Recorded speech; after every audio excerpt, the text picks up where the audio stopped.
so light. It's the last quarter-final of the FIFA World Cup as Argentina takes on Switzerland, and can it be the last dance of Messi? Who knows? Because the way Argentina played against Switzerland, against Egypt in that round of 16, somehow it was looking like, okay, this might be the last match of, this might be exit for Argentina, but they came back like a champions. You know, that match has to be called as the great escape of the champions. But you know, Switzerland is a great defensive side. You know, they hold on to a strong Colombia team for 120 minutes at the Vancouver. I was there to cover that match, and the way Switzerland stopped Colombia just shows how this team is. You know, this team led by Granit Xhaka has already made a history, because Switzerland, the last time they ever were in the quarterfinal of the FIFA World Cup was way back in 1954. Yes, you heard it right, 1954. That's how long they have been waiting to be here. Been many years, been many decades. And credit to Switzerland. You know, if before the start of the World Cup, the 48-team World Cup, if you ask me who you think in the top 8, I wouldn't have counted Switzerland, because the likes of Germany, Netherlands and Portugal, they have not made it to the quarterfinals, and the way, you know, Switzerland has been playing has been really incredible. But the main question remains, can Switzerland stop Messi?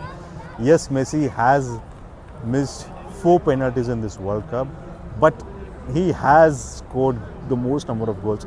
Of course, Mbappe is also the top goal scorer in this World Cup along with him. But the question is, Messi magic still continues. The way he scored that second goal against Egypt just show how good he is, and be it the toughest time you give to Messi, the more beautifully and the creativity comes out of it. Even the way, if you see the goals that has been scored in this World Cup, the second match, the group stage match against Austria, the angle from which Messi scored that goal just shows the class of Messi. Now, coming back, there should be definitely some lessons learned from Argentina for their match against Egypt or against Cabo Verde. They would not like to give any room for error for Switzerland, because if anything room for error, Switzerland will be the team that will definitely will go for a score. And we have seen that the Argentina defense is not as that good, because Egypt took 2-0 lead. They also had scored Egypt scored 1 goal, but that goal was disallowed.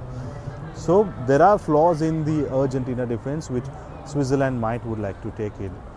If Switzerland defeats Argentina, I won't think it will be an upset, because they are a good side. Had Egypt been defeating Argentina, yes, that would have been upset. But slightly Argentina would have learned some lessons from their past few matches and slightly favorite against Switzerland. Abhijit Deshmukh for Revsportz.